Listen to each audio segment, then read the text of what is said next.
community accounting, transitions, and customer service. All of those departments directly support the on-sites and everything that goes into your financial reporting. So if I switch the slides, we're just going to talk a little bit about our accounts receivable team members. So within our I am sorry, I'm not. We can email the presentation later. It's just that we couldn't make it any bigger on the projection. You're more than welcome. Is it better from here? Okay, you're more than welcome. There's a couple of seats here if you want to move up.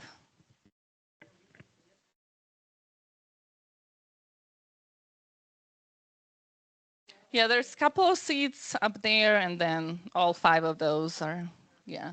Is that better?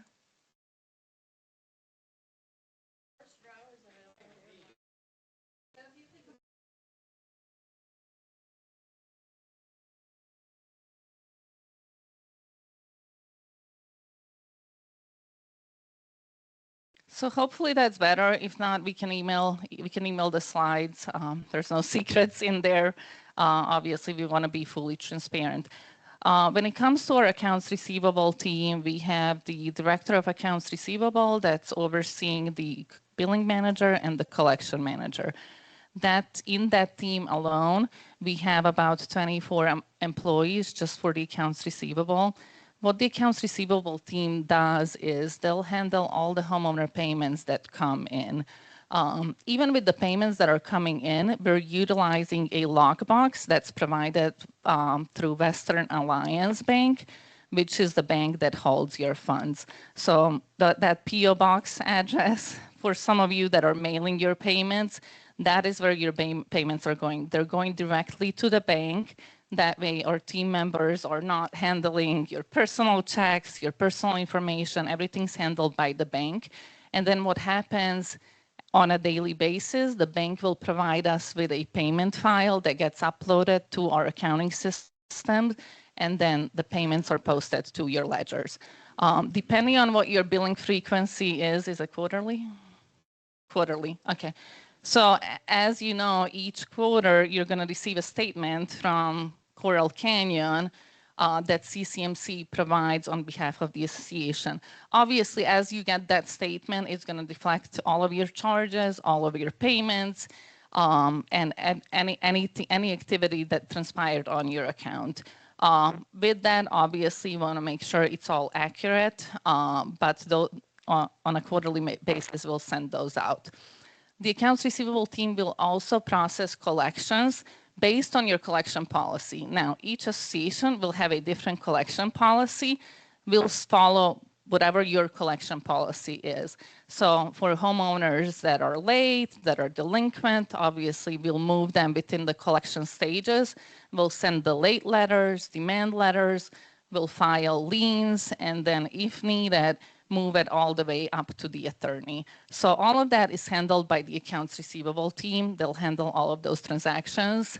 They'll also coordinate with the attorney when needed. So anytime we turn an account over to the attorney's office and the attorney is taking over those collections, then accounts receivable team will work directly with that attorney to make sure we're collecting. Now, luckily for Coral Canyon, the delinquency rates are not as bad as we typically see with some of the associations. So that's really, really good news for this association. But at the end of the day, there is a team that fully supports those ongoing collections to make sure that we're receiving and collecting assessments on a quarterly basis. Also, those assessments, they're going directly into the association's bank account. We don't commingle funds with other associations or with management company. Coral Canyon has its own designated accounts, and all of those deposits are going to those bank accounts on a daily basis. Same happens with accounts payable.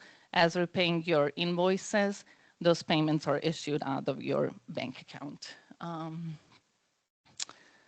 I believe, oh yes, I forgot to mention, the accounts receivable team will also handle any adjustments. So let's say a homeowner was assessed a late fee because we received their payment late. we'll work with the community manager, with the boards, if that late fee needs to be waived. But all of that is done by the accounts receivable team. Our community managers, just one second, our accounting team, they don't have access to those areas in our system. So AR team will handle all of that. Yes, go ahead.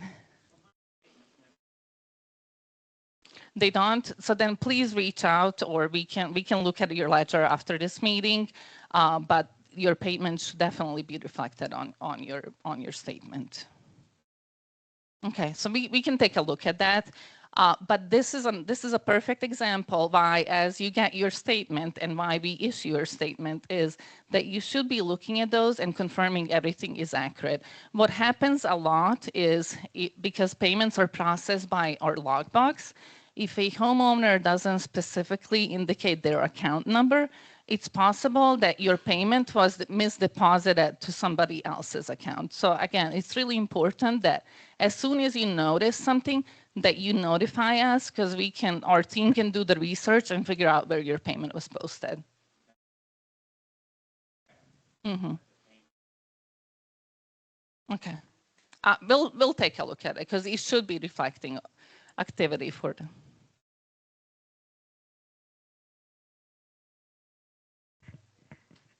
Yeah, we'll take a look, because it should be reflecting.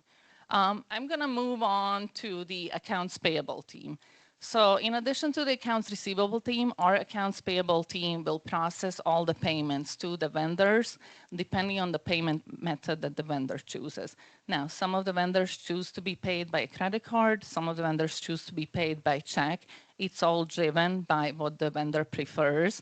And so as we receive invoices electronically, those invoices will go in a queue for approval. Your community manager will review and code all the invoices to be released for payments, and then we'll print the checks in our Scottsdale office and release those payments to the vendors.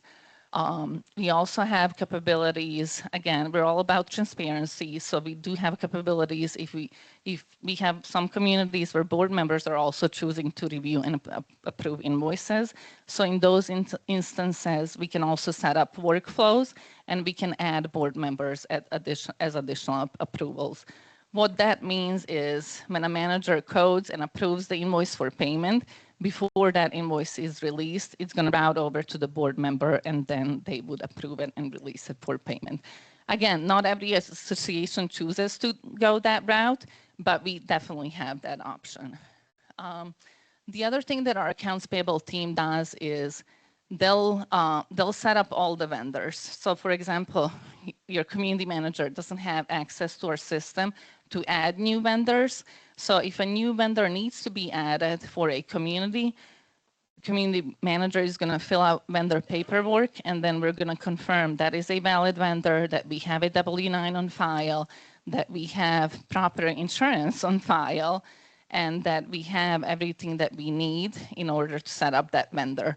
Not only is the community manager submitting the paperwork, the VP is also approving that paperwork, confirming it's the valid vendor, and then our AP team will set up that vendor in our system, and then if there are invoices to be paid, obviously they would release those invoices for payment after they have been approved by the community manager. So we don't just automatically pay every invoice that's received. It goes through the approval steps before it is received. I'm sorry, there was a question back. Yes? Yeah, go ahead.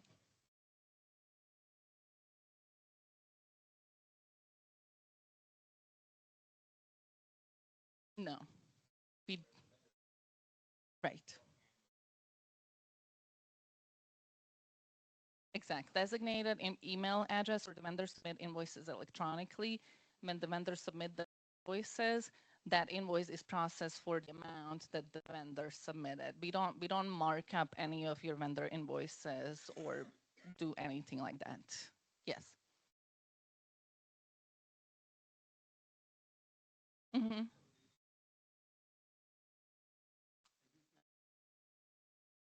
No, for Coral Canyon, that's not happening.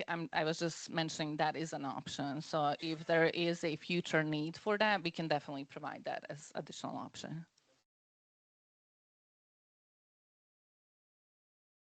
It's up to the board. Each board, I would say probably out of most of the associations that we manage, probably about less than 5% of our board members approve invoices, just because a lot of them don't want to be involved in it, or obviously there's a management company in place and we have internal controls and we have approval steps in place.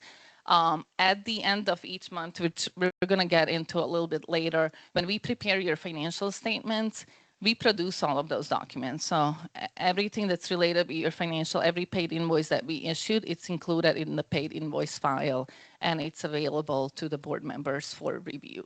So even if they choose not to approve invoices, at the end of the month, they're still going to receive a packet that shows every invoice that has been paid.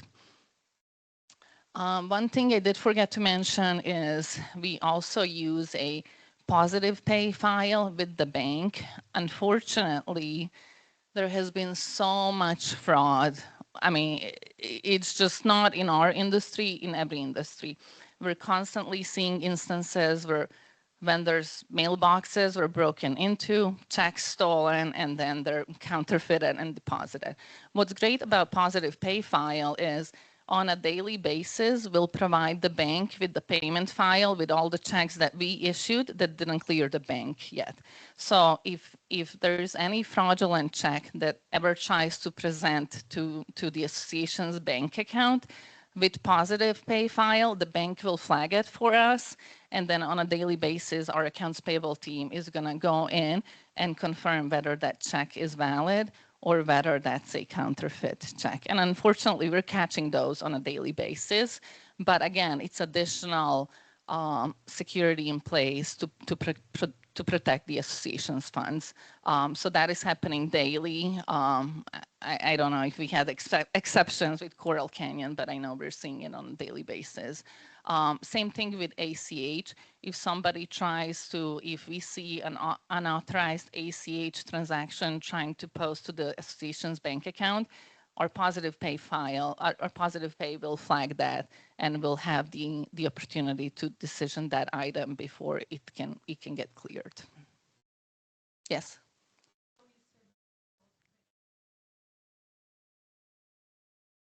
Mm-hmm.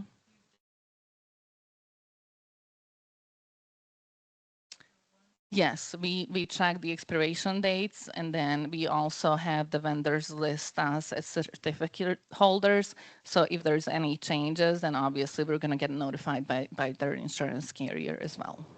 Mm-hmm. Yes. Yeah. Yeah. Mm-hmm. Yes. Yeah. It's listed as CCMC as the managing agent, and all the associations managed under CCMC. Yeah. Mm-hmm. Any other questions related to APing? Mm-hmm. Mm-hmm. Yes.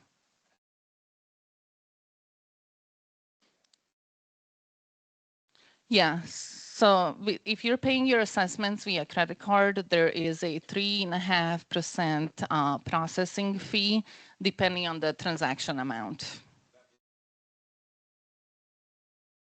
Yeah. Mm-hmm. Yeah.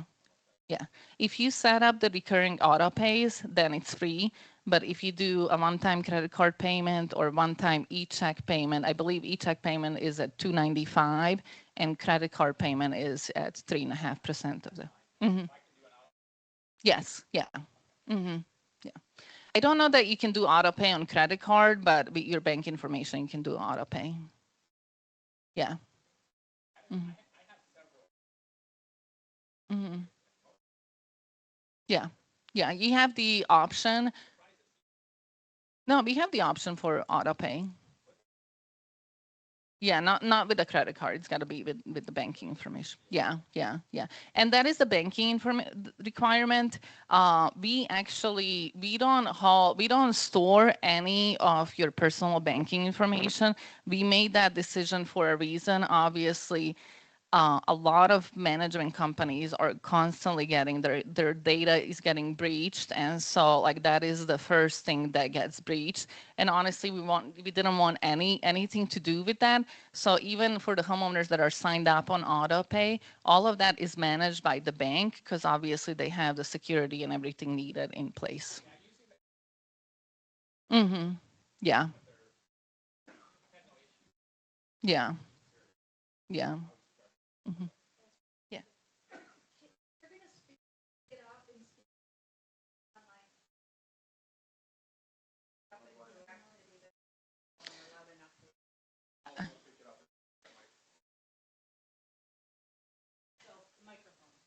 Sorry if you don't mind using my microphone.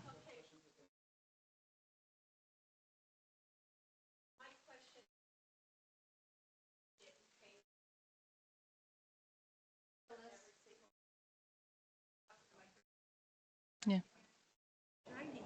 Or can we have somebody pass the microphone? Might be easier. So, okay, that works. So, on every invoice and payment that you make for everything that's purchased, do you keep the receipt for every single Yes. one? So there's not just a, oh, we spent this much for this activity. You've got every receipt for everything. Right. Every transaction that we record, every expense that we record is supported by either an invoice from the vendor or a receipt for that purchase. So we keep those records. We have all of that. And obviously, even our accounting team doesn't record transactions if we don't have proper backup for it. Which is very standard. Yeah, Thank you. exactly. Any other questions? All right, I'm gonna move over to the next slide. Our next slide is really on our Treasury Department. Our Treasury Department is only one employee, but what that our Treasury Manager does is she'll make sure all the association signature cards are updated. For Coral Canyon, you have 3 signers on your bank account. It's 3 of the CCMC officers. One of them is Dolores Ferguson. She's our president. The other one is Stacy Miller. She's our CFO. And then third one is myself. So the 3 of us are authorized signers. Now, we also have the ability, if the board chooses, to be an authorized signer on the bank accounts. So if that is an option, obviously, we would be more than happy to provide that. Because again, we're all about transparency. There's nothing to hide, and the more access and more information we provide to our board members, obviously, the more trust we build. So that's definitely an option. Our treasury manager will also manage all the investments. So we have a lot of associations that we manage that have a ton of investment funds. And with different investments, different maturity dates, our treasury manager will work with those board members and act on their behalf. So whatever instruction we're getting from the board to reinvest CDs or to purchase new CDs or to purchase treasuries, our treasury manager will obviously have the documentation in place and then act on those transactions as well. Because she's not the signer on the account, then those are usually will go through me. So anytime a new bank account is opened or anytime a new investment is being purchased, it all goes to me. That way we're just not having employees randomly making decisions on associations funds.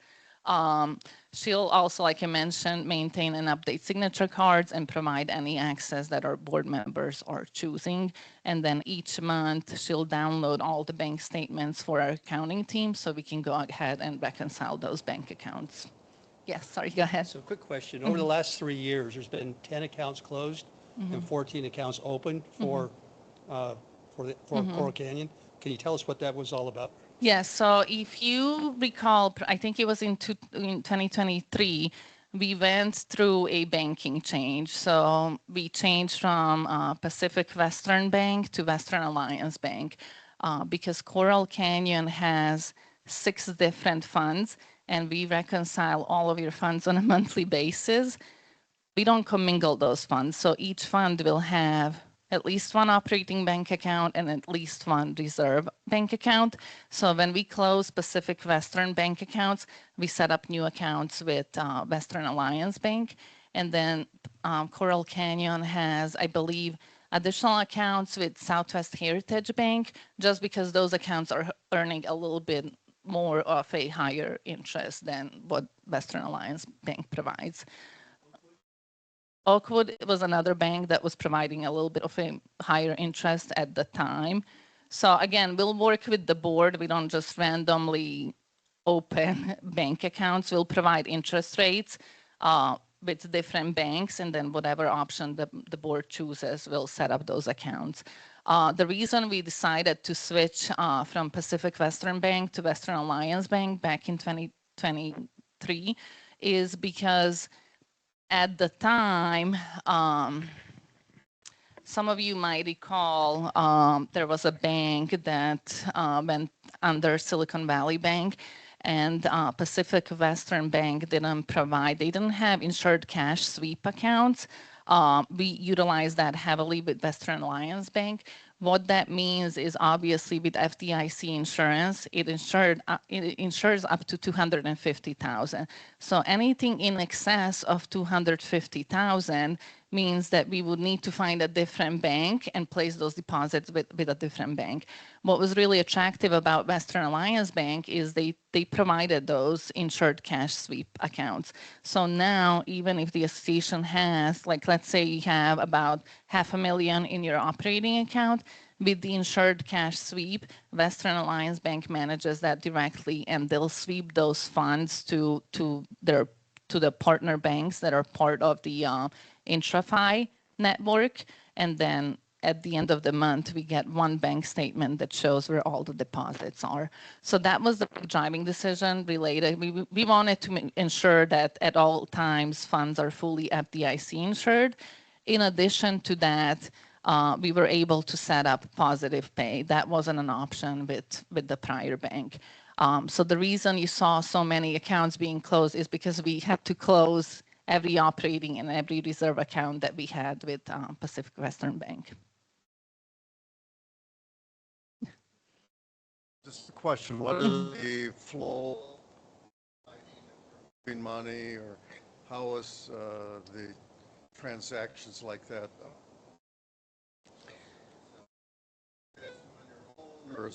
No, unfortunately not. We cannot make any investment decisions on behalf of the association.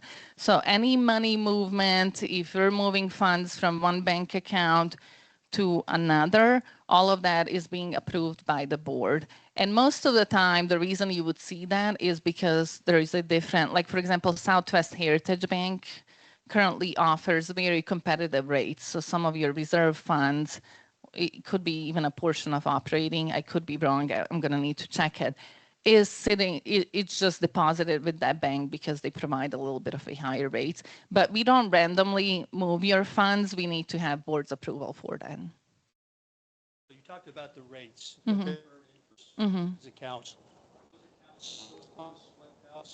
Year into another account, maybe into the reserve fund, or do they stay in those accounts? It depends what the board approves. So it depends what your cash needs are, what your reserve projects are, and what's happening with the community. We want to make sure we have enough operating cash on hand, obviously, to manage your operations and day-to-day expenses. But if there are excess funds that can sit in some of those higher interest bearing accounts, then we'll work with the board and present those options. But we don't automatically just move funds at year end. That is a board's decision. And our treasury manager will also present options and work with the community manager to say, hey, do we have enough funds? Can we allocate some of to the higher interest bearing account?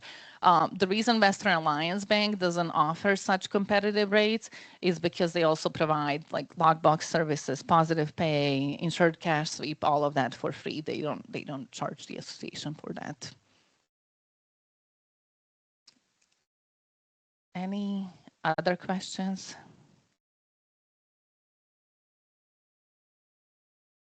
Do you charge a fee for moving that money around?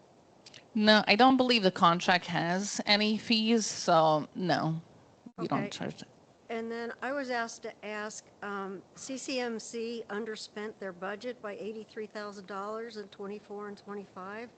Why does the surplus go to the reserve and debit card purchases instead of back to the homeowners? I don't have the details on the financials right now. Like I said, if we need to schedule a separate meeting just to talk about financials and kind of what was happening over the years, we can certainly do that. But right now we're focusing on the internal controls. I will though provide a little bit of clarity. Keep in mind when your budget is prepared, it's always a balanced budget. So this is a non-for-profit, but budget is just an estimate. So at times we're going to come under, we're going to come lower. The only things that we can be certain of is your contracts and some of the line items, but a lot of the repairs and stuff, obviously there's funds in the budget, doesn't mean you're going to necessarily need it or not. When it comes to surplus funds, that is also something that the board can decide. So if there's excess revenue that can be contributed to the reserves, then that is board's decision as well. We don't automatically take your surplus and roll it over to reserves. We'll contribute to reserves what was approved in the budget when your budget was adopted. We'll do those monthly transfers, but we don't automatically move excess funds to reserves. Yes. Can we have? Here, I'll try to. This might be easier if we just pass it around. To answer part of that question, we have, since we took over as a board, we've been struggling trying to make up for a lack of funds in our reserve. Consequently, when we have excess, then it goes in the reserve account. Part of your assessment cost this year, 2026, is due to trying to bring those reserve accounts up to the requirements as set forth by association guidelines, risk management guidelines, and the reserve account guidelines. And so we've been trying to catch up. They recommend some 70-80% of your budget. I can't remember I shouldn't quote numbers because I can't remember, but we've been trying to reach that target. And so when there's a surplus. Exactly. And the other thing to keep in mind, over the past 3 or 4 years, the inflation has been up the roof. And so what we're seeing consistently across all of our communities is the reserve studies that were done back in 21 obviously are now way different because of the inflation, because of the cost of living and all of that. And pretty much not just Coral Canyon, but every single association in our industry is experiencing that because of the cost and increases. All right, so I'm gonna go to the next slide. The next slide is going to talk about our community accounting team. This is the team that directly prepares your financial statements on a monthly basis. So on this team, we have a little over 25 team members. We have Natalie Berjoskin, she is our director of accounting, and then we have 3 other accounting managers, in addition to all the community accountants that we have. So each accounting manager has about 7 direct reports when it comes to community accountants. The community accountants are directly responsible for preparing your financial statements. You have a designated community accountant that on a monthly basis will work and obviously work on your financials, prepare your financials, and publish them. The accounting managers will review the work of that community accountant on a monthly basis. So I'll have Natalie just give you a little overview what happens on a monthly basis when your financials are prepared. What does the community accountant do? What does the community manager do? And then what does the accounting leadership team do to ensure your financials are audit ready? We strive ourselves in having audit ready financials because there's nothing worse obviously, as you know, your audit is performed by a third party CPA firm. But typically, those reports are provided 4 to 5 months after year end. So if our financial statements are not accurate and you get an audit report at year end that has a ton of adjusting journal entries that are obviously now posted for the prior year, that means we've provided you with inaccurate records, and we never want to put ourselves in that position. So even though you don't have monthly audits, on a monthly basis, we strive to have your financials audit ready. That way, when we come to year end, there are no material misstatements or anything. So, Hello, let you jump everybody. I'm an accountant, so I'm shy, so take it easy on me, all right? Um, is it working? How about this? Better? Okay. So we'll start with your bank recs. We can see information every day, and we try to get a head start every month by reconciling your bank recs, make sure that the account ties to the bank statement, and there are no old outstanding items on the account. We then make sure that every fund is properly allocated and all the funds belong where they should. Then our accountant prepares the financial preliminary statement, and they run journal entries, accrued expenses, make sure all the utilities have been captured for the month, and then all that information goes to the community manager, who then reviews the financial statements and adds any information we might have missed because we're not here on site. So let's say you guys had a repair of a pool on the 30th of the month and the bill hasn't come in yet. She will communicate to us to capture that expense, so we make sure we capture in the proper month. Once we get the feedback from the community manager, the accountant will make those changes, and then it becomes county manager's responsibility to review the financial statement before it ever goes out. We all pay attention to your balance sheet. It's a very important document, if you know. And we want to make sure that every single account has the backup for what is shown in that account. So if you have deposits, we want to make sure we know what those deposits are, and we outline every single deposit that's been made to a vendor or utility deposit. So we make sure that everything is reconciled. The documentation that we provide to the board at the end of the day will include all of that information. Every balance sheet account will have a detail behind it and what makes up that balance. We also in the financial packet provide copies of all of the bills that were paid that month, a detail of the GL, so you will see every transaction that was posted by our team, accounts receivable team, into your general ledger. And then once the county manager approves all of that, then we send out the final packet to the community manager, who then sends it to the board for review. Did I miss anything? Okay, thank you. Question. Who is the point of contact most often between the CPA firm and either the homeowners, the board, or the management staff? So it's a mix. Our accounting team works very, very closely with the CPA firm that the association choose. So again, this is something that we don't choose for you. The association will choose the CPA firm that they'll prefer to work with.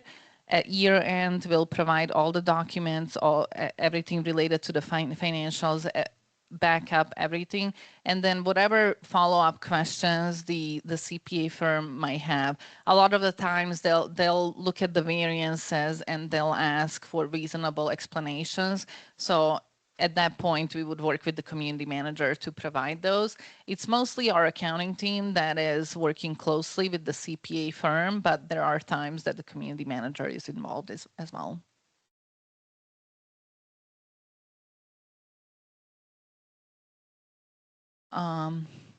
Again, as Natalie mentioned, Um, on a monthly basis, your financials are looked over 3 times before by accountant, by community manager, and then also by the accounting leadership team before it's released to the board. We do operate accrual basis accounting, and also we do fund accounting. So when I mentioned those funds earlier, on a monthly basis, we'll reconcile all of those funds and make sure the funds are not commingled and that everything's reconciling, and provide all of those support schedules as part of the financial statement. Yes. Mhm. Yes, I'm sorry. Mhm. Mhm. Mhm. Mhm.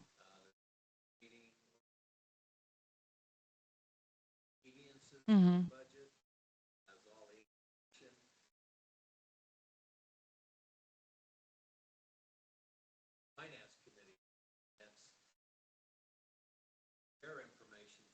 Mhm. It's another review process that's really good because it's all members. Yes. There is 7 or 8 members on the finance committee representing everybody's homeowner's interest, and they go through it probably more than anyone, except for maybe Amy, and sometimes even more than Amy, because they get a chance to review that, to see it, to have it in their house at home so they can go over it before the meeting even comes to fruition. Yes, thank you for pointing that out. Not every community has a finance committee. The fact that you have one is obviously amazing. So sometimes finance committee is not on the top of my head. It's because we usually work with the boards directly. But yes, that was a great point. There is also finance committee in place. Again, our goal is to be fully transparent, to provide in our financial report everything that the finance committee needs, that the board members need. If there are additional reports that are not included, we're more than happy to include it, because at the end of the day, those are your financials. They need to make sense to you, not so much to us. So again, we want to be fully transparent and include all the information, even though it can be overwhelming. In our eyes, more transparency is always better than no transparency. How many HOA associations do you manage? So with CCMC, we manage about 250 associations. They're all large-scale associations. So they're all very complex, and they have multiple funds. And then our parent company, we have a lot of on the portfolio side, but with CCMC, it's about 250. Any other questions related to the financials?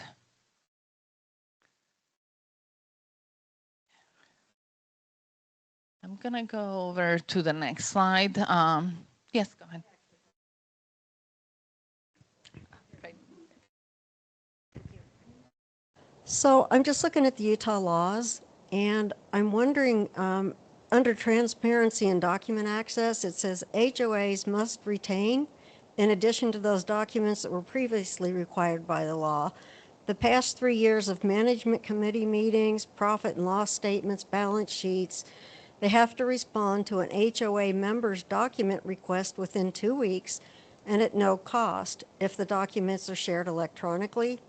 And that if that's not done within 2 weeks, the owners are entitled to $1,000 or actual damages plus attorney fees. So with all the hullabaloo about why the documentation wasn't released, can you explain it clearly? If your Ts are crossed and your Is are dotted, why has an attorney been needed? Amy, do you want to take that? All the documents for years are on the website. So if you log onto the website, you have to log in because not anyone can go in and look. It's only homeowners. So you have your login, and if you don't have a login, come up and see us. We'll help you get on.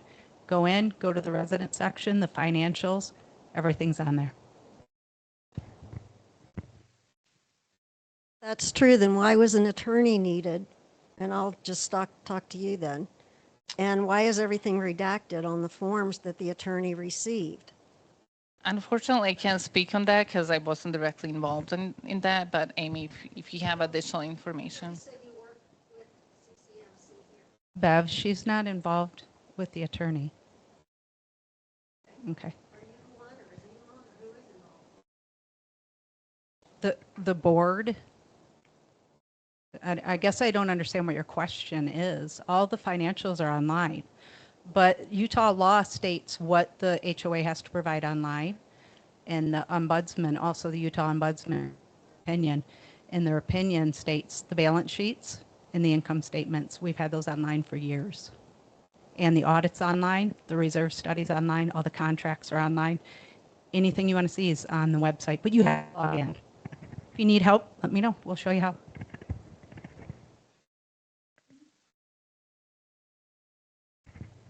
Yeah, I would ask the same question. Why would an attorney have to get involved in documentation when if I'm asking for a documentation, right, as a homeowner, why would I not just be able to get it without having to get an attorney? Yeah, I agree. It's online, so they can see it. But what they're asking for is the entire packets, which homeowners aren't necessarily, don't get. That's not something that, the board members receive it and the finance committee receives it. Everything required by law in the ombudsman's opinion are online and have been online for years.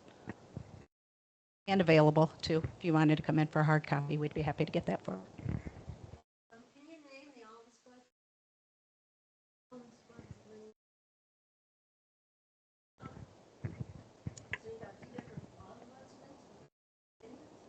I don't have that name, Bev, but I can email it to you because the attorney sent that name, but obviously I don't have my computer up right now. All right, we're going to move on. So in addition to all the accounting teams, we also have our customer service team that's designated as direct support to the on-site team. So if calls are coming in to the on-site, we also have the ability to take those calls in our Scottsdale office. Those team members are obviously trained to help and support and work with the homeowners if they have questions about their accounts, their ledgers, their balances, or answer any questions coming from homeowners.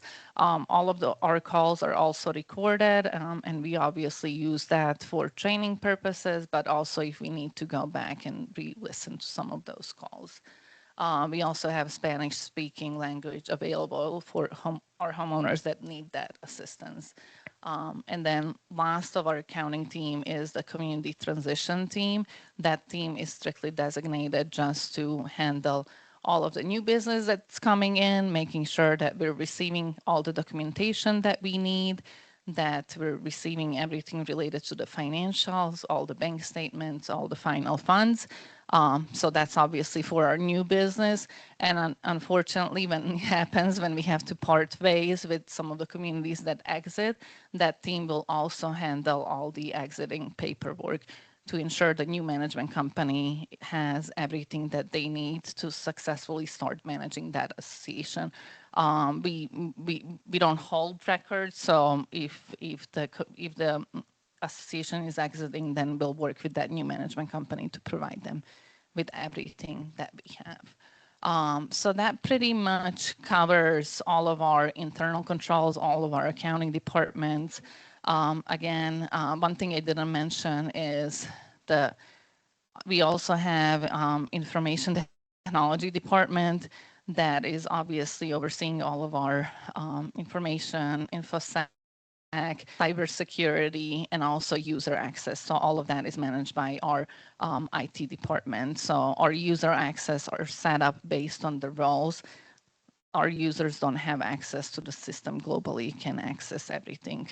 So in addition to that, they're available and they handle any additional access or whatever's needed. They'll work with our teams directly. So that pretty much concludes the presentation. Like I said, if we need to set up additional presentation to focus on financial statements, directly go over everything that's included, kind of what that full package looks like. We'll be more than welcome to come out and walk homeowners through. It is a lot of information, but the reason it's a lot of information is because we want to make sure we have everything in there. So our full packet will include support schedule for everything that's on your balance sheet. So all of your cash accounts will have bank reconciliations, they'll have supporting bank statements, because obviously we're on accrual basis. Anything else that's on your balance sheet, for example, accounts receivable, prepaid expenses, prepaid insurance, will have support schedule for all of those balance sheet line items. That way, even when we turn it over to the CPA firm, they know where those balances are coming from. Yeah. Idea of the amount of cells that CCMC has for the year? I'm sorry? As far as what you cover, as far as your sales, your billings, for instance, we contract with you, what, $550,000 a year, something like that? Can you give us an idea of how that, I mean, we're just a small part of your business, right? I wouldn't say it. Every association that we manage, obviously, because we focus on large scale, every client is our top client, if that makes sense, because all of our clients are large scale clients. So it's not so much that I'm not sure what the question is, but every client is just as important to us, no matter what the revenue is coming from that client. Well, it kind of does, because I saw maybe 4 or 5. Yeah. Anyway, if I've worked for companies that are billions of dollars, and I've never had a staff with this many people, 60 people. So that's why I try to understand, are we getting a larger portion of CCMC's total costs? Or I'm just trying to get an idea of who you support and what % of that cost we're getting charged for. And related to the CCMC contract, can we see the detail as far as who is paid for that, who's being paid? I know there's 5 staff members on there. There's probably some other costs on there. Can we see that detail? Is that available to the homeowners?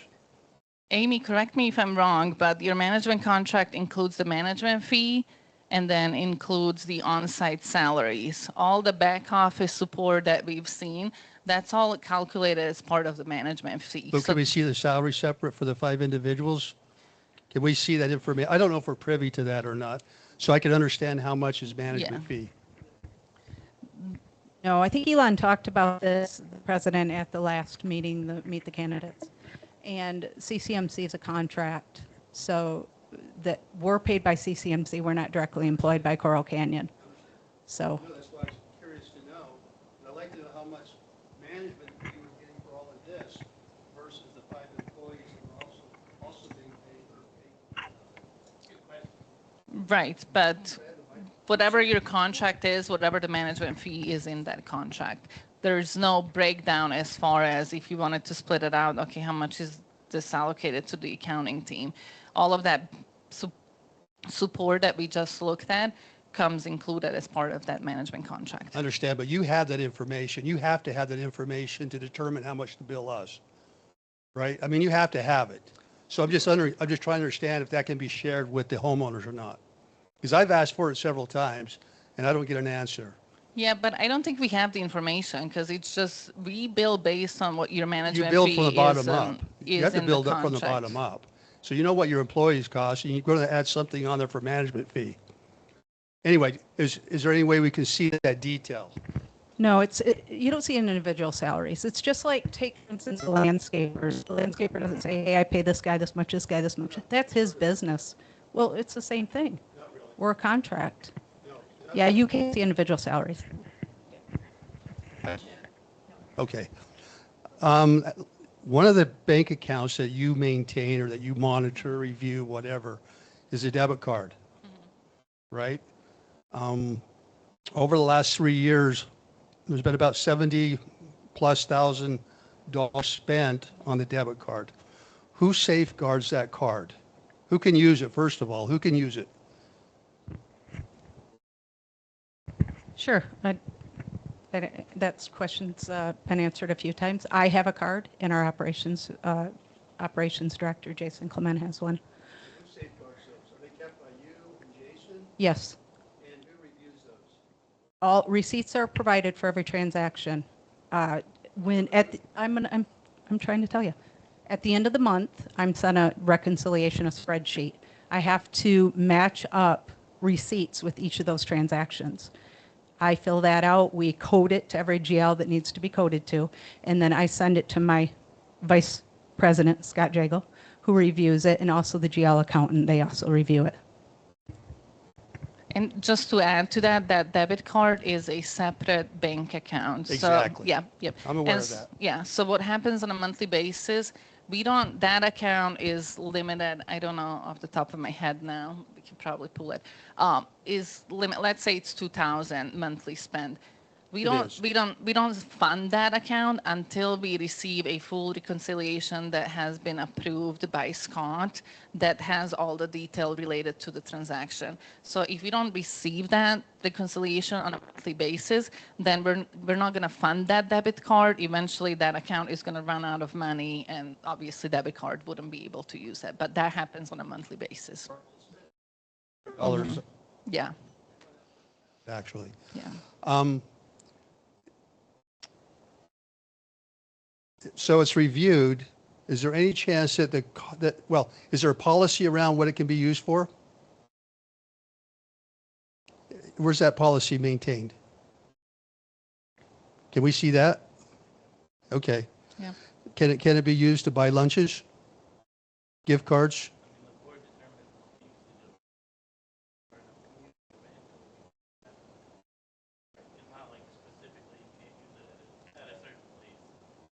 No, I understand that. There's over 100 vendors that have been charged. Right, but when I see charges for maybe $20 here or there, that's not for a big event. But it's for a lunch. If I see it, sometimes it's gift cards, a lot of gift cards on there. Is there any chance that those funds could be commingled with CCMC activities? I assume you have activities. Okay, so you would, and that's not charged back. Okay, very good. And that's and who reviews that to ensure that? The board?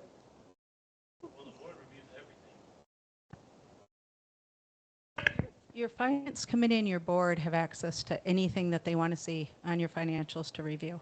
So yeah, the finance committee. I appreciate that. I just want to make sure that activities that maybe are CCMC related are using our debit card. Because there was probably about $13,000 of gift cards and lunches and such, and that might be fine. I mean, it might be valid. It's coded with the GL, but there's also the receipts are included, so it tells what it was bought for, and we put a description on there on what it's for. So if it's for an event, say it's the Boo Bash, or say it's bingo, and we're buying gift cards for bingos, gift cards to hand out for bingo, then that's noted on there. The description includes what it was for, what event it was for. I mean, nothing's hidden, it's written out.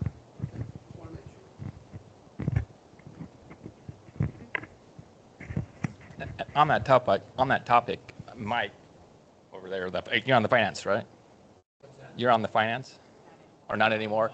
But you're making a comment that we were basically chasing our butt to get the reserves up, right? Yeah, our reserves have been low. They've not been stable. Okay, so that being said, why are we spending the money we're spending on all these projects or all these things that we're doing? $2,000 a month. That would be a question to be asking. If we're trying to catch up, then that's usually when you start tightening your belt a little bit, right? Oh, absolutely. And I can tell you, I took over the finance committee when we started this new board.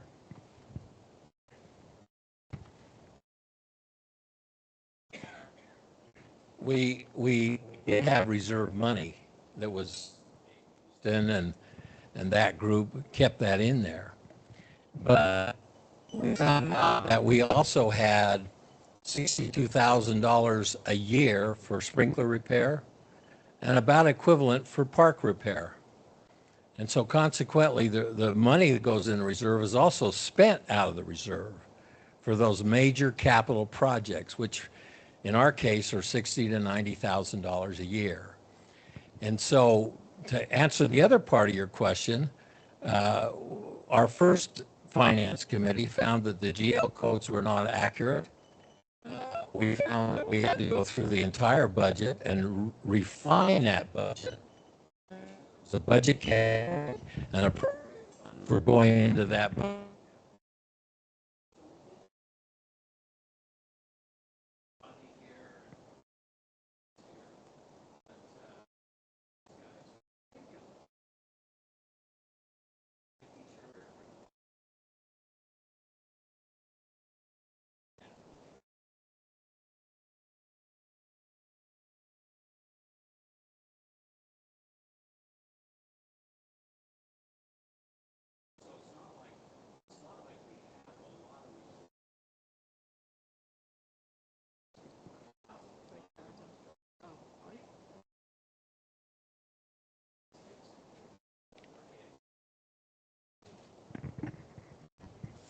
So that, I think the answer to the question was, we have been very frugal.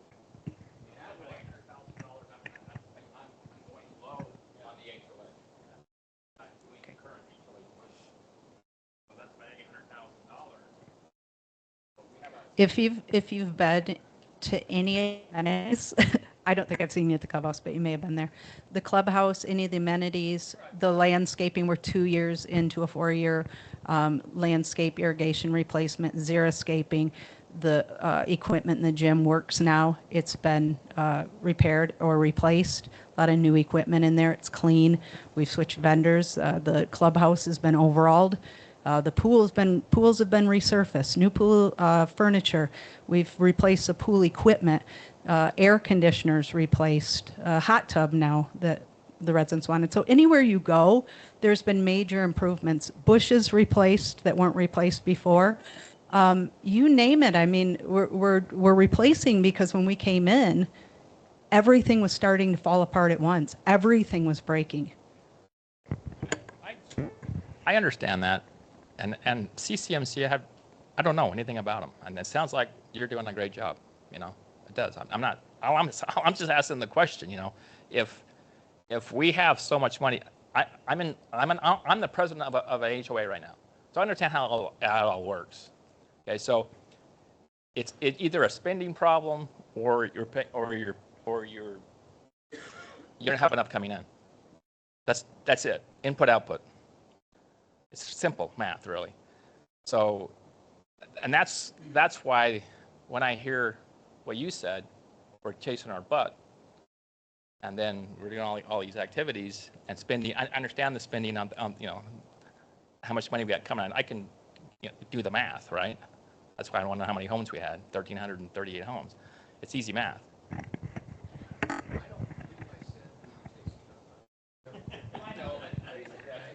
Yeah. Okay.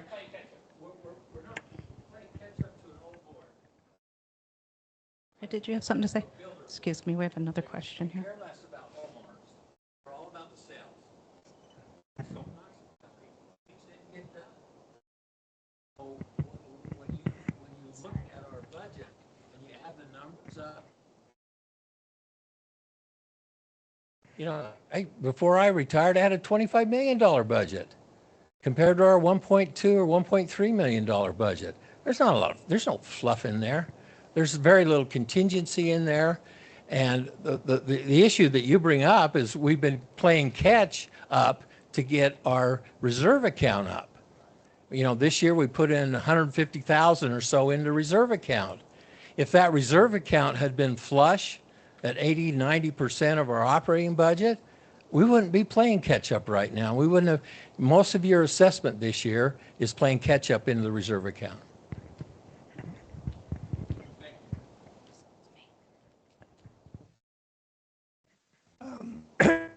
Couple thoughts. I'm on the finance committee. The finance committee was in May of 2022. The board took, the new board or the homeowners board took their positions in January of 2022, and one of the first things after they kind of got organized is they set up a finance committee. Our finance committee it has been comprised of 4 community members.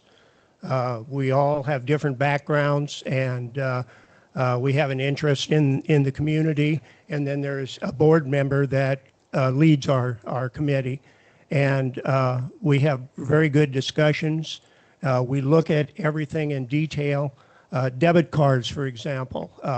Each month, we get a packet of information, and we go through it. And one of the things we do, and I'm one of them that does it, and the committee members can attest to the fact that I ask a lot of questions.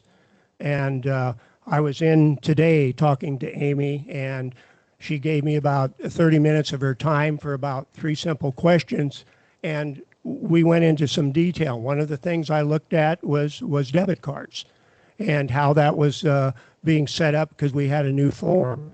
But we're able to, as a finance committee, to look at each transaction of every debit card debit and what department it goes to and what it's for.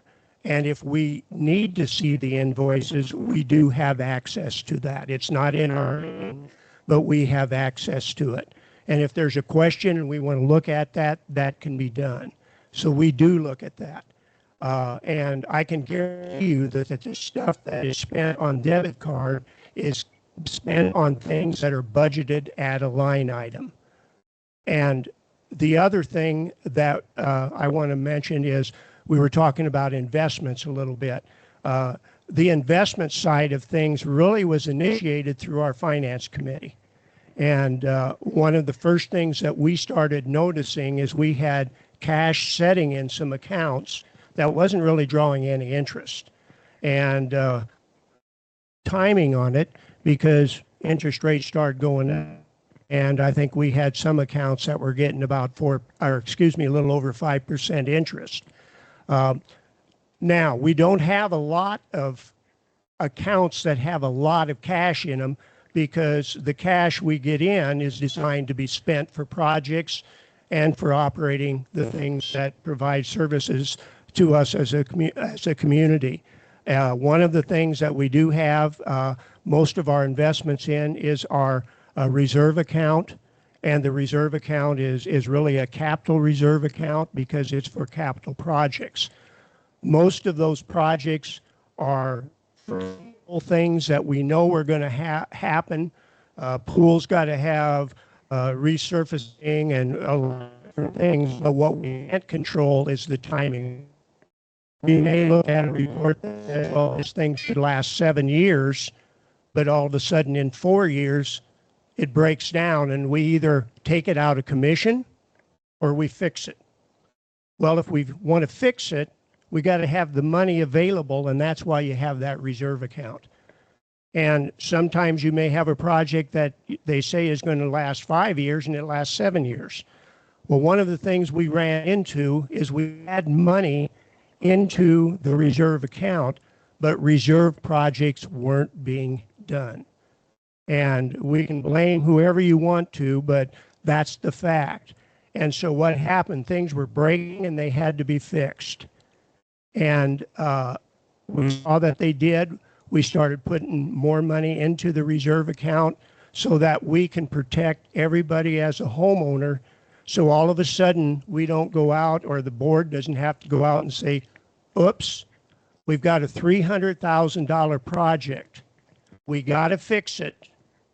And we don't have the money for it, so we're going to have to assess everybody a special assessment. The goal of a reserve fund is to be about 60%. We're setting at about 62% now. And we weren't that high.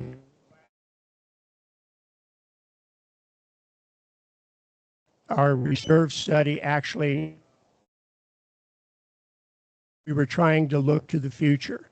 All I can say is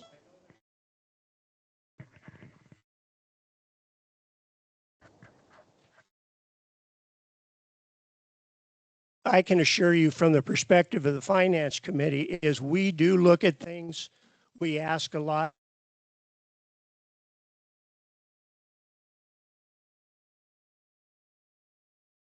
of questions. The Mike, who was on there now, was on there before, and Nancy, who is our new one on there, they give a board report. And usually that board report is gone through by the finance committee, and that goes to the board as far as a recommendation. The board expects us as a finance committee to dig deep. One of the questions I ask each year at the beginning of the year for our finance committee is, what does the board want from us? And the board typically has been saying, we want you to look at things close. We want you to make sure we have money, and we want you to make recommendations. So that's what we try to do. And I mean, I think we've worked hard at it. We've really tried our best to look out for the good of the community.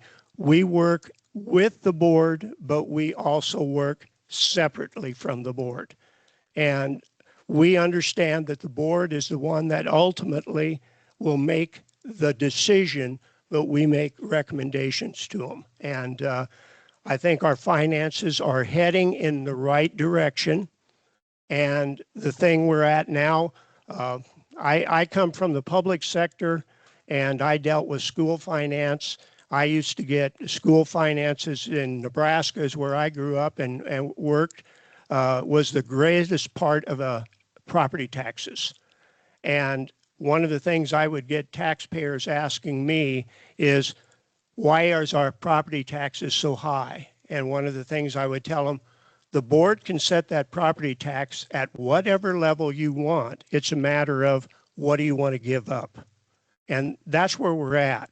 You know, what we recommended to the board for the 2026 budget was what they adopted, and we really made a lot of cuts. And our meeting on Monday, I'm going to say it now, I was going to compliment Amy because she really worked hard to cut a lot of things down on the budget to a level maybe that we wouldn't have liked to have been there, but we were trying to do the best we could to be able to make things work. So, I mean, that's all I can say. I think the questions are good, but this is just an answer from my perspective, having served on the finance committee.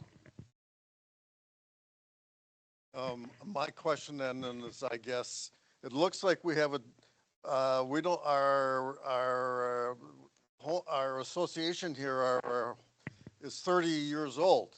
Things are going to fail in 30 years' time. How are we looking for going forward now? What other big items, and how is that going to be reflected on our HOA dues that we pay every month or every quarter?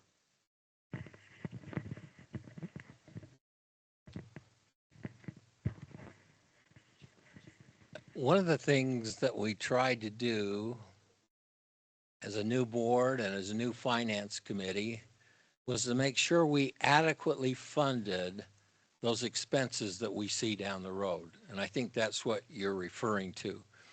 Prior to this board being constructed in the olden days, so to speak, under the builder board, there was a $500,000 flood that had to come out. That's a prime example of what might happen in Coral Canyon. Although we do everything to keep debris out of drains, and we do everything to mitigate the possibility of that ever happening, it could. But what we do, and I've been actively involved with this for all the time that I've been on the board, was to work very closely with the company that does reserve studies. They're a professional group. They come in every third year or every second year with an on-site review, and then the next year it's not an on-site review. But they tell us exactly what it's going to cost, what the repairs are, what it's 30 years down the road. They're going to say this pool X is going to fail, and they tell us how much that's going to cost. We try and match those dollar amounts. That's what we've been doing for years. We don't want to do it so fast that it affects the homeowner. For instance, in my particular case, I've been here since 2018. And so it's roughly 7 years. My homeowner's fees have gone from $50 a month to $94 a month. You divide that by 8 years, it's about $5 a month per year, or $60 if you times it by 12. You won't find any other association that's been so low. In fact, we do a study every year. We'll show you next month. It always shows us as the lowest. Green Springs, Sun River, the one up on the hill on the end of the Brio, they're all higher than us, significantly higher. But we've had to take a little bit of money from the homeowners to make sure these contingency funds are good enough to answer the question you just said. Will we be ready when it comes? Well, first of all, we knew that painting and air conditioning systems and electrical systems in a clubhouse, we knew that because of the reserve study. So the year it was due, we spent $60,000 to $80,000, updated the clubhouse. You realize that when you go in. There's new carpet, there's new paint behind the walls, there's new electrical, there's new air conditioning. So we're on top of that, but you know, it's hard to get to what Brad was talking about, that magical percentage. We have never been there, and we're trying to get there, and that's percentage of our budget in contingency.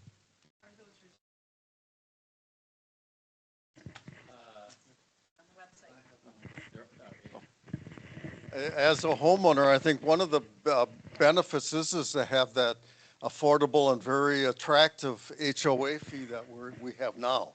That's a benefit to all of the homeowners in some time when we want to sell our homes. Somebody coming in here, that's one of the first things they look at is, what's the HOA fee? What's my interest rate going to be? And if that creep, you know, I guess I'm suggesting that if the creep continues, we'll be where everybody else is. That's a concern. So what are those big, you know, I appreciate that. What are the big expenses that could break down after 30 years that we're already going here? Let me try and answer a part of your question. Your assessment is exactly right on. And what is the balance between what you charge the homeowners in terms of fees and what you need to operate the business and what you need to protect the business? Those are the things we need to do. And so what we found was to protect the business was low. And so this year in particular, a big part of your increase is to protect the organization, put money in a reserve account. If that weren't in there, your increase would be quite low. The other question you have to ask is, what did Sunbrook do? What did Green Springs do in terms of their increase? You know, we went up, you know, X amount of dollars. Did they go up more? Did they go up the same? It's hard to do budget comparisons because, like, we're trying to build our reserve account. Green Springs is a well-established operation. They probably have got there already. Theirs is just get enough money to run the operation. And so I'm not going to be on the board in 2 or 3 weeks, but I tell you, we were committed. I was committed as a board member to keep assessments low, and I think we've achieved that. When I look at my own situation, and I'm paying $94, and I was paying $50 in 8 years, I don't think any other association can hold a candle to that.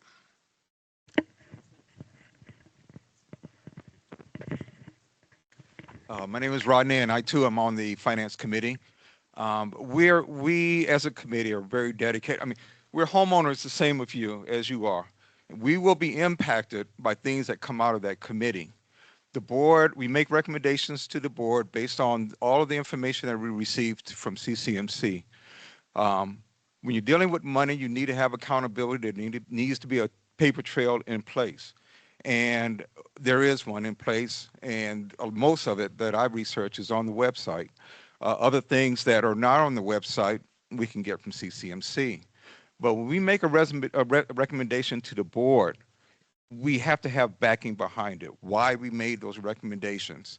And we need to be able to produce any kind of document, any kind of supporting document or paperwork that we need that based that increase. We too, being homeowners, we don't want to see our annual assessments just constantly going up. If they're going to go up 2% this year, where they going to be in 10 years if we're constantly going up? And so as services are increasing or as products are increasing, we're doing what we can to make cuts here or there, reductions here or there. But also, this is a community that we live in. We do social things here. We keep up the landscape. We keep home prices. We try to maintain home price value here. At the same time as not overwhelming the homeowners with assessment fees. And so there's a constant balance there of trying to meet our obligations as a nonprofit organization or association and get done what we need to do here to pay the bills and to make this and continue to have this as a nice place to live. And so we really work hard to do that. And one thing that's unique here that a lot of finance committees don't have is you have a CPA work on the finance committee. Soon you may have two working on there. So and one of them I do know is a practicing accountant.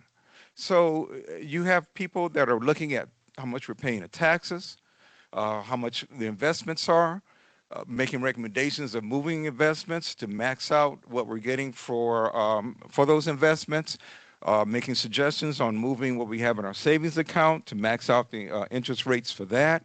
And you have people with workable knowledge, educational knowledge that's working on all of our behalves to try to keep our assessments as low as possible and have a community that we're all proud of. I can challenge anyone. I don't know what all documents homeowners aren't able to find, but there is a lot on our website. I do a lot of research on our website. I was able to go back to 2023 to find financial information just to catch me up on my duties with the council. I've also looked at some of the contracts that we have that are out there. So there's a lot of information out there, and we, part of the committee and CCMC, is more than happy to share whatever information that we need. One thing that's most important, we cannot share, despite how much transparency there is personal identifiable information, PII. I'm sure your neighbor does not want you to know if they're short on something or liens on their house, etc. That type of Privacy Act information, we just can't say. But 99% of it's not Privacy Act. What we spend on the debit card, what we spend to fix the pool and all of that is available. It's available online, and if it's not available online, we can check with CCMC and check with the board. Actually, mainly check with the board to see if we can add that on there, because this is something that the homeowners want to see. So I just want to assure everybody that the Finance Committee is working not just for your interests, but for ours also, to have a community that we're proud of, that we're comfortable living in, and we're working for you. We're working to make life better for all of us here. So as far as reserves, you say what is, Brad?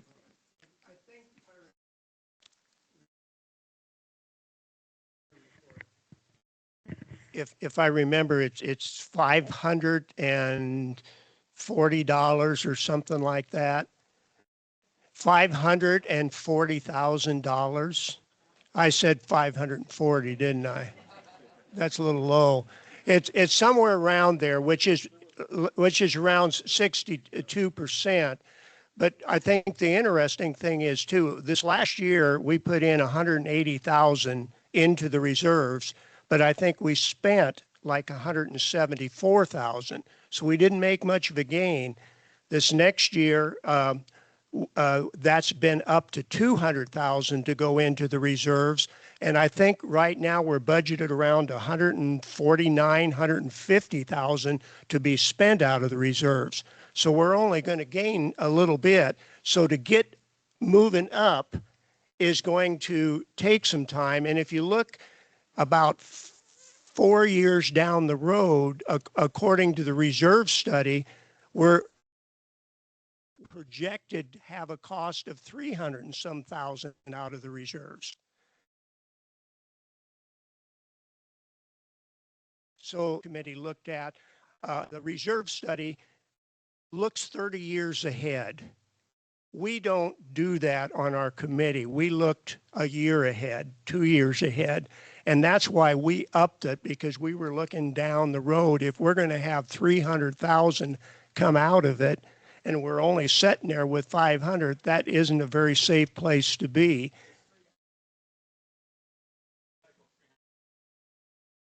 Yes, that's capital. That's not operating. That's capital. Yes. Yes. And operating, you budget 1 year at a time. Yes, that's the investment side. And see, we started out, and Mike was real instrumental in this, getting this going, because this was right at the beginning. And after Mike left the board, we continued that. We were getting about 5% to start. Well, everybody knows what interest rates are going now. I think, you know, some of our stuff was down in the 2 and 3%. We have one CD I know that's coming due, I think in February, and we haven't seen exactly what the projected yet. I'm sure we'll find out on Monday. So that's the part we've tried to invest. The operating funds that we have in the operating funds, those are more we're looking at, you know, very possibly they could be spent. And if we can save a little bit, I spent some time on our report today, and our expense side of our operating was about $22,000 under budget.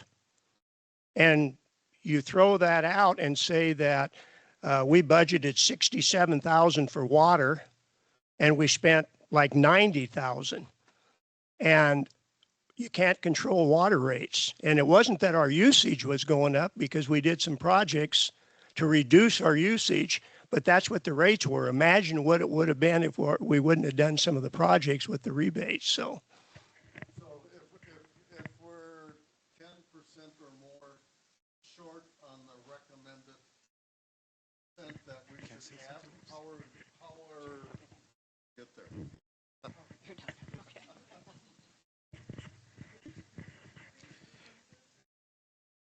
If,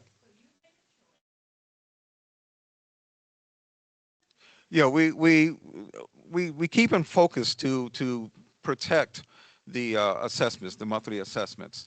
You know, so if something's right, well, we always monitor the burn rates, how we're doing in the year. Fortunately, with the way the bills come in, though we may have budgeted and projected it's going to be a certain amount, we may be under in another area. And so some things will come in higher than expected, but fortunately we have a lot of things that's coming in lower than expected. And Capital expenditures, we're not growing that reserve very much, right? Yeah. Very little.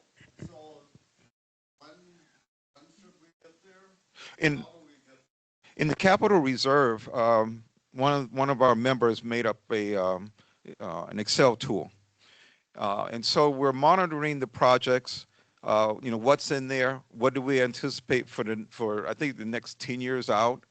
And we're trying to identify, well, I'm not trying, but we are identifying ahead of time when, you know, we have spikes and valleys with the reserve. Unfortunately, one of the ways that, you know, prior to this homeowner-owned board,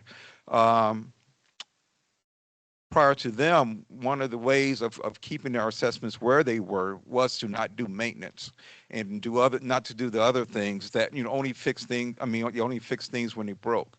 And so that way, your assessments are low, you look better, et cetera.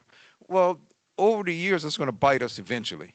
And so though, you know, and also we don't want to overwhelm the homeowners with a special assessment or just saying, hey, your assessments are going up 30% because we need to get this reserve up. So we are doing a slope to increase the reserve, increase our contingency pay so that we are ready for the future. But we're trying to do that in a way that it doesn't overwhelm and overwhelm the homeowner. Means I just have a suggestion. Is there some way that we all can participate in recommendations? Is there a survey that you can do as to what the homeowners think? Sure. Can I say one thing? I've just been trying to jump in. Hold on. I'll give it to Brad.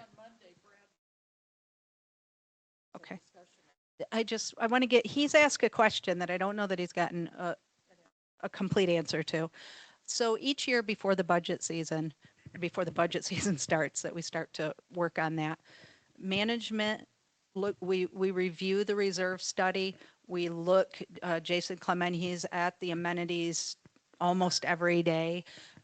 We have checklists that we have to complete through CCMC to make sure that everything's good on the amenities. So we have a list of things that either reserve study has that is up, or maybe it's on the reserve study and it's failing earlier. Some, like Brad said, have lasted longer. So we take a list to the board and they look at it and they determine what we're going to do for the next year. And we figure that. That's how we know that we have about a little over 140 that we're going to probably spend on the reserve study this year. So those projects are looked at ahead of time. We know what's coming for the most part. And the board looks at it, but they don't say approve everything on the list, because if they did, everything that needs to be done or we would like to be done to keep it a beautiful place, they don't want those assessments to grow too much. So they try to keep that balance, like Brad and Rodney have talked about. Oh yes, reserve studies are on the website. So please go on and look at those. They're easy to read. They're very informative. They show the life of each, not amenity, but asset. Yes, the life of each asset, and that's the best guess on the lives. It's not always perfect, but hold on, Brad. Oh, you would say, how can you let the finance, if we're talking finance committee, will talk to us. I mean, come to these meetings and express what you would like to see. That would be one thing. The board town halls have been excellent. I've attended them, and I think, you know, coming and giving your ideas, writing the boards. I always did that before we even had the new board. I would write. I would go to the meeting and listen. I'd get the facts about things. I would write them. Talk to finance committee people and let them know what you're thinking. One of the ideas that I'm going to submit is just the idea of doing some type of a survey to get input from the community. Now, the difficult thing is, what questions do you ask on the survey? Because if you open it up too wide, all you get is a lot of stuff, but nothing that you can really make decisions on. Some items are, there's no flexibility in it. You know, but those items that are, maybe the others could make some suggestions. What are they participating? What do they want? Yeah, we can definitely do a survey. There's only going to be ways, I think, get that reserve up, and that's increase the income, cut some expenses. Right. Yep, that's the only way. So yeah, we can do the survey. The board meeting is the place where homeowners can go at the beginning of the board meeting. They have a homeowner forum. So you have time to ask questions or make statements, but that's the appropriate time for any homeowner to address the board. Or you can always email the management team or the board members. Our emails are on the Chronicle. If you're not getting it, let us know. But in the Chronicle, you go down, you'll see Elon Shannon, and you click on his name and it opens an email. The management team's on there. We're available Monday through Friday, except for holidays. Come in and talk to us. We can answer your questions. It is Wednesday. The board meeting the 28th, 10 a.m. No, once a month. Yeah, but that, again, that's on the Chronicle. The dates are always on there or on the website. You can find any of that information. Any other questions? Just a comment. I want to thank Mike. I know Mike's background. I appreciate him bringing his expertise and giving us a higher level of discipline and oversight in the finances here. Cheers, Mike. Thank you. It's been a pleasure. Thank you. So I'm confused, and I doubt that I'm the only one, but Rodney, you live in the Views, right? So how many people on the Finance Committee live in the master project, and how many people are in the Views? There's 3?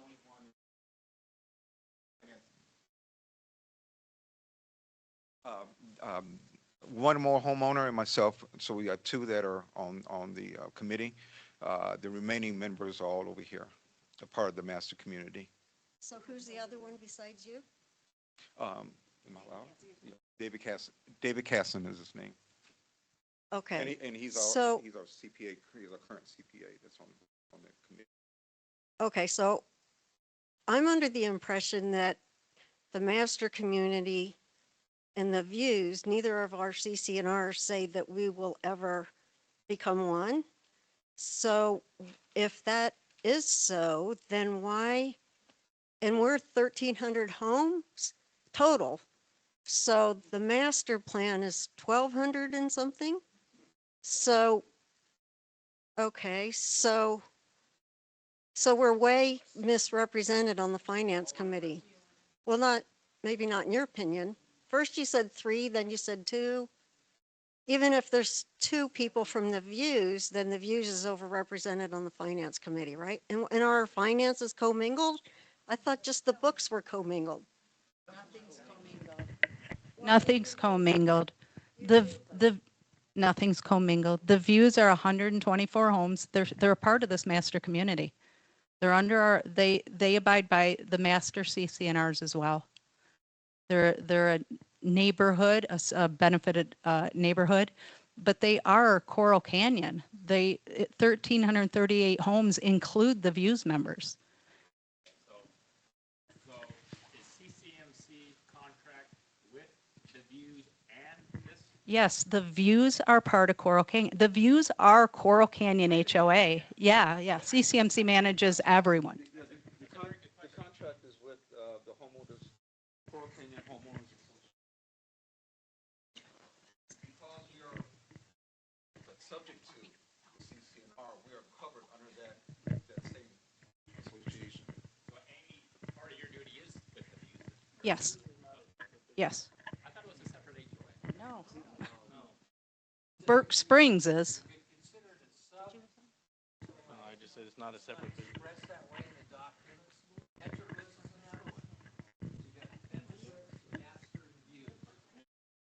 This is by the elementary school. That's where my second home is. That's one of the earliest developments of Coral Canyon. The Views have their own declaration, but the Views are part of the Coral Canyon HOA. There are, yes. The Views have a separate, if you look on your financials, they're Department 03 and 06. Their reserves are 06, their operating's 03. Yeah, I was just going to add, there's. Yeah, let's have Azra answer some Yeah, of these. so when I spoke earlier about 6 different funds, that included the Views being as a separate fund. So funds are not commingled. You get a consolidated balance sheet, but you also get a broken out balance sheet for each fund, which includes the Views and also the Views reserve fund as well. So funds are not commingled. It's all separated on the financial statements. If you look at the financial statements, you will see Views on 03 and 06. Petroglyphs, 02 and 04. Same thing with petroglyphs. They're a part of Coral Canyon HOA. They're another section. Petroglyphs and the Views have a different schedule as far as monthly assessments, right? The Views pay monthly. The rest of the master pays quarterly. But same different amounts. Because the views have their own amenities, they don't use the master amenities. They have their own pool and pickleball courts, and they solely fund that.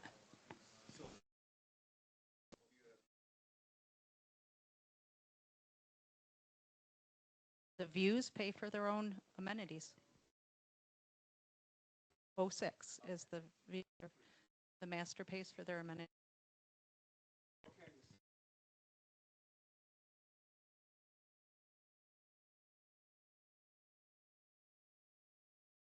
Relationship between the views and the homeowners association.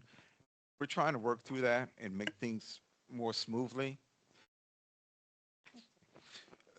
One of the reasons was to make things simpler from a managerial perspective. You know, the more complicated your management is, the more it should be as smooth as possible. So yeah, since we're under the same homeowners association, all of our governing documents should be just one document, and it should just govern us. We should pay quarterly. I mean, we should pay quarterly instead of monthly. Everybody else goes quarterly. You know, so if we are one community, and we don't know if Cold West, if their intent was to make us one community, but now that they're out of the picture, we need to try to straighten things up and finish it, because it's just not as smooth now as it could be. Did anybody have any more questions for Ezra and Natalie? The internal controls, the financial controls? So I'm just curious, because we do pay you folks a lot of money. When we have somebody that wants like every single detail of the finances, are you supporting and helping us to do that? And the same thing I'm thinking about when I heard that we had line items wrong and the ledger wasn't right and it was a mess 3 years ago. Is one of the services, are you helping and making sure, helping us? Because we're not, I mean, you guys are so professional, I'm assuming. Are you helping us with that? Yes, we're working directly with the community manager. I think what also homeowners need to understand, we're not here on site, so a lot of the times we can point out that something's wrong, but we're not that familiar with your renters. We're not that familiar with the projects that are going on with the community. So we work directly hand in hand with the community manager to make sure that everything is identified and coded, and that on the expense side it looks right. But then again, we're not here, so we don't know when it comes to certain repairs, and obviously we know contracts, but when it comes to certain repairs, we'll communicate that with the community manager. Yeah. So apparently I hear what you're saying, but it's been a problem before. But it sounds pretty awesome if we're going to have some very good people on our financial board that are CPAs. And I mean, they're going to be able to get the lines right. So hopefully that's going to avoid that happening again. And the other...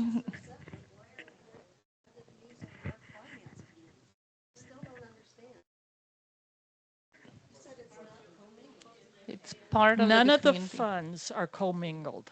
Every month when we have a meeting, we get 62 pages of financial statements. We're volunteers, 62 pages, because they're all split out by the petroglyphs, the masters, and the views.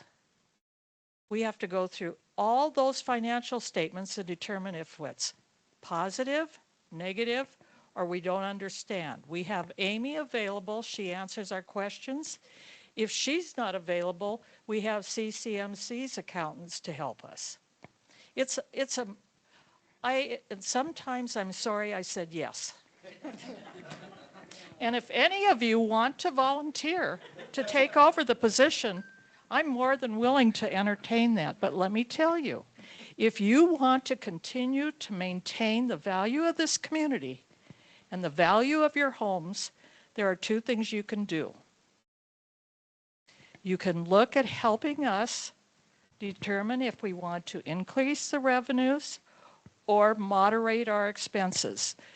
I have spent the last 2 days working on our insurance policies, trying to save as much money as we can going forward for the next year.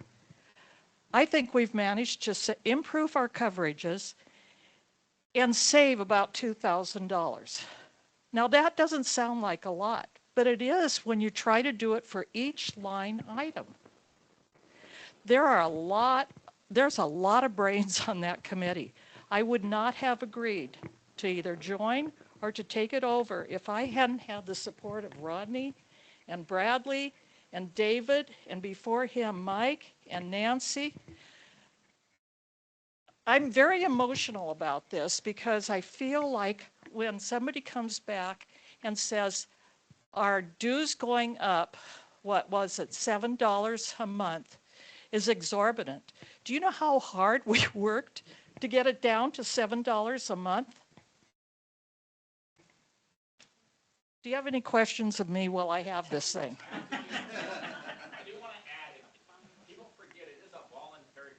Yeah, I told Rodney I was going to, today we had a 2-hour meeting. I told him I'm going to double your pay for this. Yeah, I mean, a lot of us right here, we come here, we want our values on our house to increase, right? You know how that happens? It happens because every one of you takes care of your house and you look to us to provide the funds to keep this community up. When I got here, there were so many dead bushes along the boulevards. Those have been replaced, have they not? That costs money.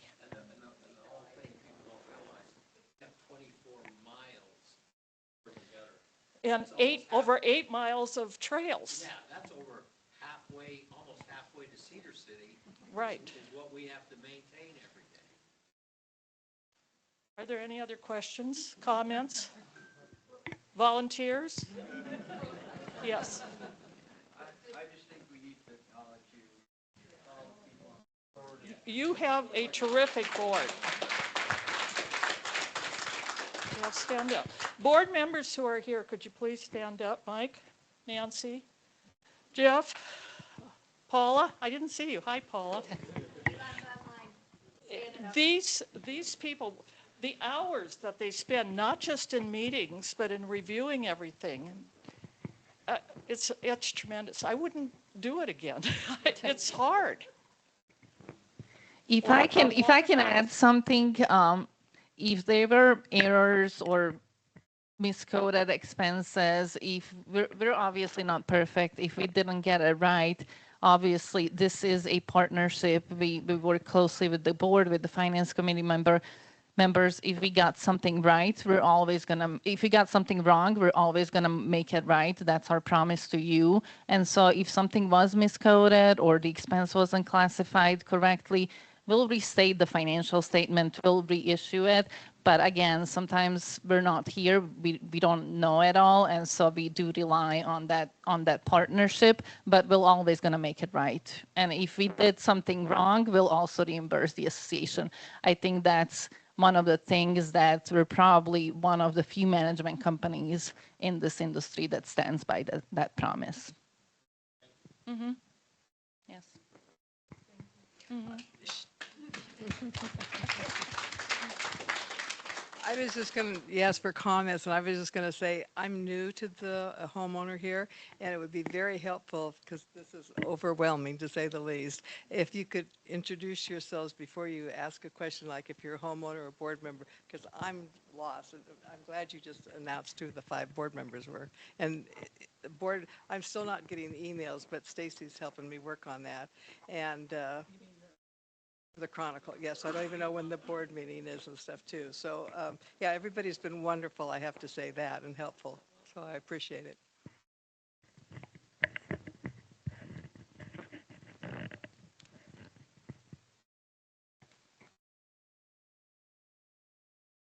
I want to tell you how fortunate we were to be the founding board members.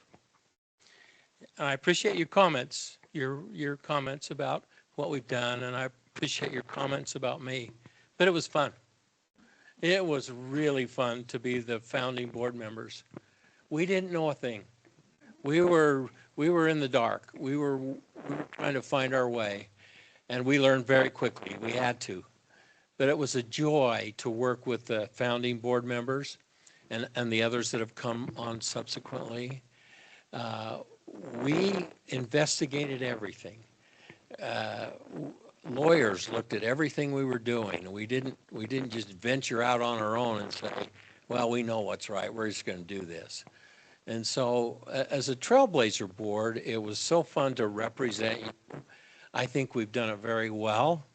From a finance perspective, I can tell you every one of your dimes is accounted for. We try and be very frugal. We try and make sure we understand the budgets. And over that 2-year, 3-year period I worked with the finance committee, we figured it out. We kept asking for more information, more reports. Rodney and Brad and David, primary committee members of the finance committee, just kept asking questions and asking for more reports so that we could truly represent you very well. I think you have a great association here. I've been a part of another association as well. I can tell you this one's a lot better. The other one I was in was a small community, and so it wasn't very big. So coming to a large community, it's a little more sophisticated. You can't do everything on your own. You have to rely on your committee. And I think one of the questions that was asked in the last meeting, I don't know if it was asked before I got here, but why CCMC?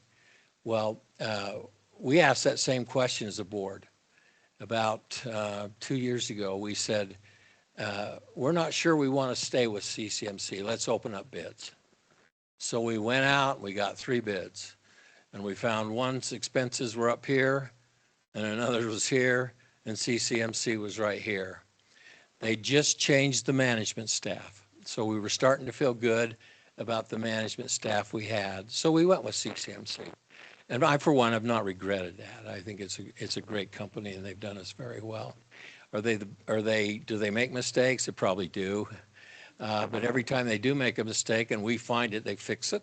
They give us the information we want. So this may be my last meeting with a group of homeowners. So not just thank me, but thank you for the privilege that you've given me to start this association, to be part of the Pioneer Board. It's been so fun.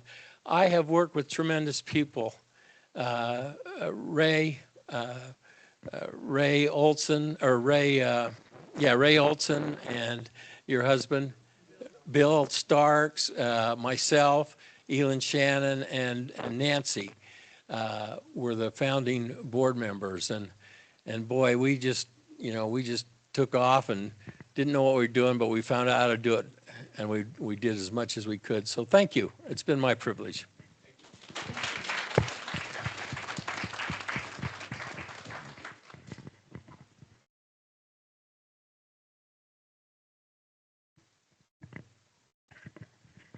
I think this has been really good because it's opened up a lot of information that a lot of us didn't know, like just with the views being part of this. And there's a lot of confusion, I think, out there on how it's operating. And now I have a better picture of it.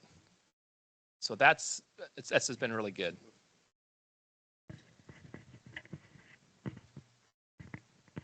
Any other questions?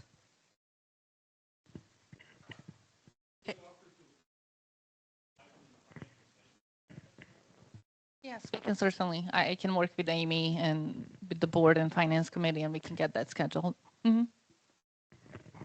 Okay, thank you everybody for coming. Thanks, Natalie. Thank Thanks, you so Ezra. much. Have a good night.